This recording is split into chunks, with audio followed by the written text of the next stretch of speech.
अपनी कौम को हज़रत इब्राहीम अलैहिस्सलाम ने कई बार दावत दी कि बुतों को छोड़ तो ये कुछ नहीं कर सकते, एक अल्लाह की तरफ आओ, लेकिन वो अपनी ज़िद पर अड़े रहे। उनकी कौम अपनी ज़िद पर अड़ी रही कि नहीं, हमारे यही महबूद है।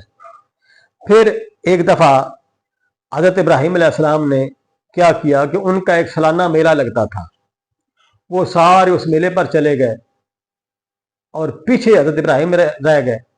आपने एक कुल्हाड़ा लिया और उनके जो बुत खाना था, जहाँ पर सारे उनके खुदा थे जिनकी वो पूजा करते थे, आप वो कुल्हाड़ा लेकर उस बुत खाने में चले गए। आपने उस कुल्हाड़े से किसी का खुदा का नाक तोड़ दिया, किसी का बाजू तोड़ दिया, किसी की टांग तोड़ दी, और जो उनमें सबसे बड़ा उनका बुत था, खुदा था, उसको आपने नहीं छेड़ा।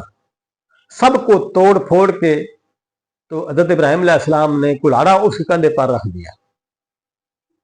और जब वो नमरूद और उसकी कौम वापस आई तो उन्होंने पूछा, देखा तो परेशान हो गए।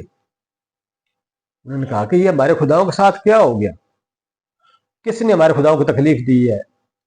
तो सब ने सोचा कि और तो कोई नहीं, ये इब्राहीम ही हो सकता है, ऐसा काम करने वाला इब्राहीम ही हो सकता है।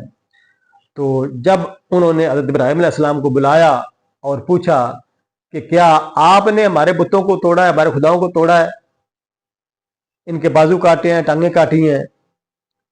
तो हज़रत इब्राहीम अलैहिस्सलाम ने पूछा, फरमाया कि भाई इससे पूछो जिसके कंधे पर कुल्हाड़ा पड़ा हुआ है, मुझसे क्या पूछते हो? तो वो यकजुबान होकर बोले कि ये कैसे जो हमें बताएगा, ये तो बोल ही नहीं सकते। अब देखे पैगंबर की हिकमत, पैगंबर की हिकमत को उनको किस तरह समझाने की कोशिश की।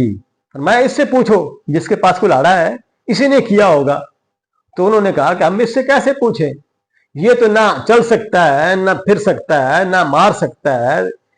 तो आपने फरमाया यही बात मैं तुम्हें समझाना चाहता हूं कि ये तुम्हारे बुत खुदा नहीं है जो कुछ भी नहीं कर सकते। खुदा वो जात है जो सब कुछ कर सकती है।